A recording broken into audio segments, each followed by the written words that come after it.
কালে ভারত তালে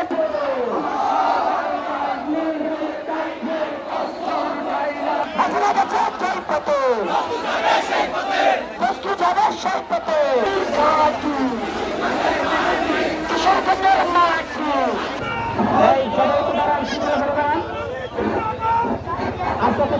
উনি একটি জাতীয় সম্পদ, উনি একটি দেশের সম্পদ।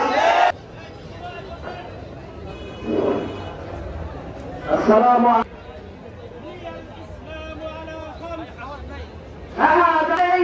প্রতিষ্ঠান থেকে অগ্নিস্ফুলিঙ্গ হয়ে আমাদের এই অঞ্চলে, আমাদের এই ঐতিহাসিক শহীদ মসজিদ চত্বরে আল্লামা আকবর আলী